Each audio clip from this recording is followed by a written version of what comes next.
आपण कुठेही कोकणात फिरलो की ते फिरताना आपण ठराविक गोष्टी बघितल्या की कोकण बघितलं असं समजतो। अगदीच उदाहरण द्यायचं झालं तर आपण देवळं बघतो, किल्ले बघतो, सागरदुर्ग बघतो किंवा इतर तत्सम काही गोष्टी बघतो।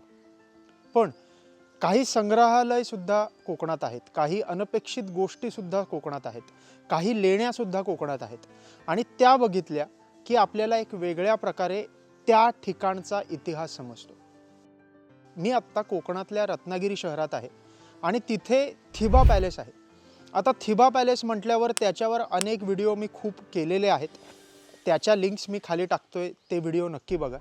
थिबा पॅलेस का बांधलं, थिबा राजा नक्की कोण होता, तो इकडे कसा आला, याच्या गोष्टी मी आधीच सांगितलेल्या आहेत। पण आजचा जो व्हिडिओ आहे तो थिबा पॅलेसमध्ये एक म्युझियम आहे आणि म्युझियममध्ये आत गेल्यावर तुम्हाला एका कोपऱ्यात एक मूर्ती ठेवलेली दिसते, त्याबद्दल आहे। आता तुम्ही म्हणाल त्या मूर्तीबद्दल एवढं स्पेशल काय आहे, तर थोडक्यात सांगतो, ती मूर्ती आपल्याला इराणच्या प्रदेशाशी कनेक्ट करते।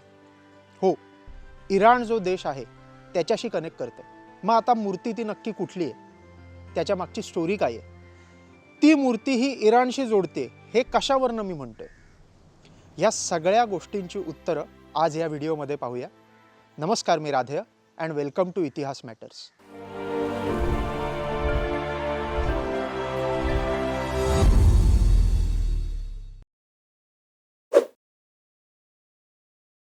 काही कारणास्तव आत आपल्याला म्युझियममध्ये जाऊन फोटो काढता येत नाही। थिबा पॅलेसचा पूर्ण परिसर आता आर्किओलॉजिकल सर्वे ऑफ इंडियाने संरक्षित केलेला आहे, त्यामुळे डायरेक्ट शूटिंग त्याचं होत नाही आहे। खूप आधी ह्या मूर्तीचा एक फोटो काढलेला होता, तो फोटो मी तुम्हाला आत्ता दाखवतोय, तो नक्की बघा। ही बघा, ही ती मूर्ती आहे। व्यवस्थित निरीक्षण करून बघितलं तर तुम्हाला ती सूर्यमूर्ती आहे हे समजतं। ती मूर्ती किती जुनी आहे, ती सूर्यमूर्ती का आहे, कुठल्या आयुधांवरनं कुठल्या गोष्टींवरनं आपल्याला ती सूर्यमूर्ती आहे हे समजतं।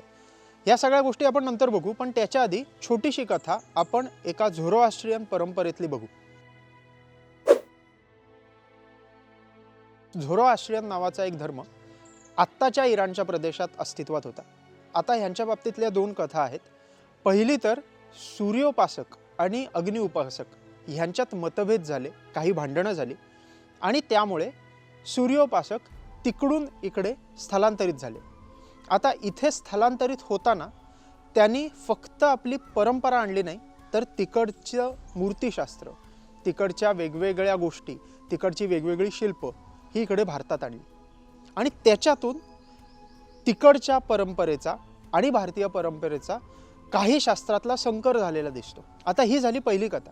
दुसरी कथा काय आहे, असं म्हणतात अलेक्झांडरची स्वारी जेव्हा त्या प्रदेशात झाली तेव्हा असे सूर्योपासक खूप जास्ती घाबरून भारतात आले, त्यांनी भारतात पलायन केलं। आपल्या भारतीय परंपरेची ही खासियतच आहे, कुठलेही परदेशी वारे आले तरीही त्यांना आत्मसात करायचं, त्याचा भारताच्या परंपरेशी संकर घडवून आणायचा आणि एक वेगळ्या प्रकारे एक वेगळीच परंपरा समोर आणायची। आणि तसंच ह्या झोरोआस्ट्रियन परंपरेतलं दिसलं आणि त्यामुळेच तिकडच्या मूर्तींचं शास्त्र हे आपल्या मूर्तींच्या शास्त्राशी संकर होऊन झालेलं दिसतं। आता कुठल्याही गोष्टी असल्या तरीही तिकडच्या झोरोआस्ट्रियन परंपरेतली लोक इकडे आली हे नक्की, आणि हे जे उपासक होते त्यांना मग ब्राह्मण म्हणण्यात आलं। आता मग ब्राह्मण इकडे आले, इकडे त्यांना राजाश्रय मिळाला, इकडे ते राहत होते आणि मग आपल्याला सूर्योपासना एका वेगळ्या पातळीवर गेलेली दिसते। मग तेव्हा भारतात सूर्योपासना होत नव्हती का? परत त्याच्याबद्दल पण काही मतभेद आहेत। काही लोक म्हणतात की मंडलाकृती सूर्याची उपासना होत होती, आधीपासून सूर्योपासक इकडे होते, सूर्याची उपासना करणं हे इकडच्या लोकांचं एक तत्व होतंच। फक्त मग ब्राह्मण इकडे आल्यानंतर त्याच्यात थोडासा बदल घडला, ते मूर्ती रूपात आपल्याला दिसायला लागलं। पण काही लोकांचं असं म्हणणं आहे की इथे सूर्योपासना नव्हतीच, इथे सूर्योपासना कधी घडलीच नाही, मग ब्राह्मण इकडे आल्यानंतर सूर्योपासना व्हायला लागली। आता काही असेल, कसंही असेल, पण मूर्ती रूपात आपल्याला सूर्योपासना दिसते ती साधारण मग ब्राह्मण इकडे आले त्याच्यानंतर। आता हा काळ कुठला, तर साधारण इसवी सन पूर्व 500 ह्या काळात इथे ती लोक आली असे आपल्याला उल्लेख सरळ सरळ आढळतात। मग आता आपण थोडंसं इराणमध्ये कुठलीही मूर्ती कशी असेल ह्याचा साधारण अंदाज घेऊ। इराणमध्ये खूप थंडी आहे, तो पूर्ण प्रदेश वाळवंटी असला तरी खूप जास्ती थंडी तिथे वाजते आणि त्यामुळे अंगावर कोट आणि पायात बूट घालणं हे फार सरळ सरळ दिसतं। मग ऑफकोर्स त्यांच्या मूर्तीमध्ये हे आपल्याला व्यवस्थित कोरलेलं दिसणारच। भारतीय परंपरेत मुळातच उष्णकटिबंधीय प्रदेश आहे, त्यामुळे असा कोट आणि बूट घालण्याची पद्धत फार रूढ होईल असं दिसत नाही। पण मग ही मूर्ती दिसली की आपल्याला त्याचं वैशिष्ट्य समजतं। तर आपण आता त्या मूर्तीवर जाऊ। आता ही मूर्ती निरखून बघूया आपण। ती निरखून बघितली की आपल्याला गोष्टी लक्षात येतात। ह्या मूर्तीला वरती तुम्हाला एक वलय दिसते आणि हातात दोन पद्म आहेत, म्हणजे कमळ आहेत। हातात दोन पद्म असणं आणि मागे एक वलय असणं याचा अर्थ ती सूर्यमूर्ती आहे। तुम्ही अनेक सूर्यमूर्ती आत्तापर्यंतची बघा, त्याच्यात तुम्हाला ह्या गोष्टी 100% दिसतात। आता मूर्तीची सगळे वैशिष्ट्य बघू। पहिलं तर ही मूर्ती स्थानक असून समभंग स्थितीत उभी आहे, म्हणजेच शरीराचा भार दोन्ही पायांवर समान रीतीने विभागलेला आहे। कानातील कुंडले, गळ्यातील विविध हार, यज्ञोपवीत, अगदी खांद्यांपासून गुडघ्यांपर्यंत रुळणारा प्रलंब हार, कमरपट्टा आणि मेखला यासारखी कटी आभूषणे आजही अगदी स्पष्टपणे दिसतात। अजून एक विशेष गोष्ट सांगायची म्हणजे जिथे ते पूर्ण वलय त्याचं संपतंय तिथे तुम्हाला दोन स्त्रिया हातात बाण घेऊन दिसतात, त्या म्हणजे उषा आणि प्रत्युषा। उषा आणि प्रत्युषा ह्या कायम सूर्याबरोबर असतात आणि त्या जेव्हा सूर्य पुढे मार्गक्रमण करत असतो तेव्हा अंधकाराला छेदत जातात असे उल्लेख आहेत। मूर्तीच्या चेहऱ्यावरील स्मितहास्य नीट बघा, म्हणजे तुम्हाला कोरीव काम करणाऱ्याचं कौशल्य केवढं सुंदर होतं हे दिसतं। मूर्तीचे दोन्ही हात 90 डिग्रीच्या कोनात असे दुमडलेले आहेत आणि त्याच्या हातात कमळ आहेत। सूर्याने एखाद्या कोटासारखे जाडसर वस्त्र परिधान केलंय हे त्यात दाखवलेलं आहे। तर त्याला भारतीय परंपरेत काय म्हणतात, उदिच्य वेश, हेही आपल्याला दिसतं। मग आता ही सगळी आयुधं बघितली, ह्या सगळ्या गोष्टी बघितल्या, झोराष्ट्रियन परंपरेशी आणि इराणच्या प्रदेशाशी जोडणारी ही पूर्ण मूर्ती आहे हे आपल्याला कसं समजतं, तर दोन गोष्टी आहेत। अगदी निरखून बघा। सर्वात पहिलं म्हणजे त्यांनी परिधान केलेले बूट, हे अगदी गुडघ्यापर्यंत येतात। आता इराण परंपरेत सूर्योपासनेमध्ये बूट हे आपल्याला कायम दिसतात।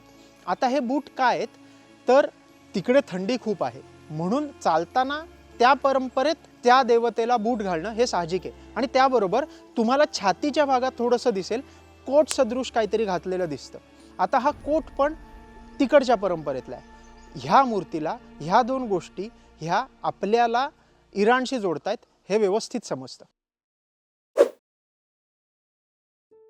पण आता सूर्याचे पाय झाकलेले दिसत आहेत, बूट घातलेले आपल्याला दिसतातच। ह्या सगळ्या गोष्टीचं भारतीयकरण कसं केलंय बघा। देवतांचा मुख्य शिल्पी म्हणजे त्वष्टा किंवा विश्वकर्मा, तर त्याची मुलगी संज्ञा ही सूर्याला दिली होती।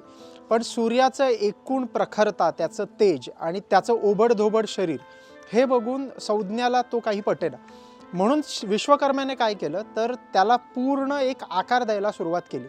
आणि ते आकार देताना त्याने अगदी कपाळापासून सुरुवात केली, म्हणजे डोक्यापासून सुरुवात केली। आता ते करता करता जसं जसं त्याला आकार देत होता ते सूर्याला सहन नाही झालं आणि तो गुडघ्यापर्यंत आला आणि सूर्याला ते असह्यच झालं। आणि म्हणून सूर्याची विनंती विश्वकर्माने मान्य केली आणि ती मान्य केल्यानंतर बाकी सगळं शरीर एकदम छान सुडौल झालं, पण गुडघ्याखालचा सगळा भाग तसाच राहिला। मग तो ओबडधोबड भाग दिसू नये म्हणून एकतर सारखा प्रवास करणारा जो सूर्य आहे त्याच्यासमोर एक सारथी दाखवून रथ दाखवायचा, म्हणजे त्याचे पाय झाकले जातील, किंवा त्याला बूट घालायचे म्हणजे त्याचे पाय दिसणारच नाहीत। अशी कथा आपल्याला मार्कंडेय पुराणात दिसते। पण ही कथा जरी सांगितली तरीही इराणवरचा झोराष्ट्रियन परंपरेतला जो एक इन्फ्लुएन्स आहे इकडच्या मूर्तिशास्त्रावर हा कायमच राहतो। आता ती मूर्ती कुठल्या काळातली आहे, तर 11व्या-12व्या शतकात चालुक्य काळात ही मूर्ती कोरली गेली असं म्हणतात, किंवा ही मूर्ती तयार केली गेली असं म्हणतात। पण काही लोकांचं असंही मत आहे की ही मूर्ती साधारण त्याच्या आधी गुप्त काळात सुद्धा कोरलेली आहे। आता ह्याच्यात मतभेद आहेत। गुप्त काळात एवढी मोठी सूर्याची मूर्ती कोरली जाऊच शकत नाही असं काही अभ्यासकांचं मत आहे, पण चालुक्य काळात ही कोरली गेलेली असावी ह्याच्यावर अनेक लोकांचं एकमतही होते। म्हणजे साधारण आपण 900 ते 1500 वर्ष जुनं ही मूर्ती आहे असं म्हणू शकतो। आणि त्यावरनं आपल्याला ह्या मूर्तीची मजा आणि एवढी जुनी मूर्ती रत्नागिरीत आहे हे व्यवस्थित समजतं. आता ह्या सगळ्या गोष्टी सांगितल्या, ती मूर्ती कुठली आहे, ती मूर्ती कशी बनवली, ती मूर्ती कुठल्या काळातली आहे, त्याची आयुधं काय आहेत, या सगळ्या गोष्टी मी सांगितल्या. अशा अनेक वेगवेगळ्या मूर्ती आणि वेगवेगळे शिल्प किंवा कार्विंग्स ह्याच्याबद्दल मी इंस्टाग्रामवर रील्स बनवतच आहे. इनक्रेडिबल कार्विंग्स ह्या नावाने इंस्टाग्रामवर सिरीज चालू आहे.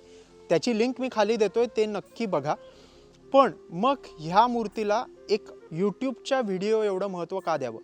तर लक्षात घ्या, थिबा पॅलेसला गेल्यानंतर अनेक लोक बाहेरून थिबा राजवाडा बघतात, काही कोपरे फिरतात, म्युझियममध्ये आत जाऊन सुद्धा ती सगळी वेगवेगळी जी तिथे दालनं आहेत ती फिरून येतात. पण ह्या मूर्तीकडे फार जास्ती दुर्लक्ष होतं. एवढी जुनी मूर्ती, त्याच्यावर एवढी सुंदर शिल्पाकृती केलेली आहे, तर कुठेतरी कोणीतरी त्या मूर्तीबद्दल माहिती सांगायला असायला हवं. आता तिथे तीच फक्त मूर्ती आहे का? त्याच्याच डाव्या हाताला द्वारपालाची एक जुनी मूर्ती आहे, तीही आपल्याला दिसते. आत अनेक सतीशिळा आहेत, अनेक विरगळी आहेत, त्याही व्यवस्थित समजवायला हव्या, पण त्या दुर्दैवाने होत नाहीत. नुसतं कोरीव काम पाहिलं, नुसतं चित्र कुठलं तरी पाहिलं आणि ते समजून घेतलं नाही, तर फक्त आपण ते बघून आलो एवढंच सांगू शकतो. पण त्यातली गंमत समजायला हे सगळं सांगणारा व्यवस्थित कोणीतरी माणूस हवा. पुढच्या वेळेला तुम्ही कधी थिबा पॅलेसमध्ये गेलात तर थिबा पॅलेस नक्की बघा. ब्रिटिश धाटणीचा एक खूप सुंदर नमुना तिथे आपल्याला दिसतो. आत गेल्यावर म्युझियममध्ये जाच, पण आत जाताना प्रत्येक मूर्ती निरखून बघा.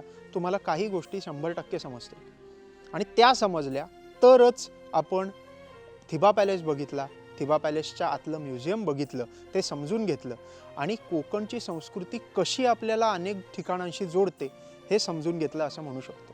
तुम्हाला जर हा व्हिडिओ आवडला असेल तर लाईक करा, शेअर करा. अजून केलं नसेल तर प्लीज सबस्क्राईब करा आणि अजिबात विसरू नका, इतिहास मॅटर्स.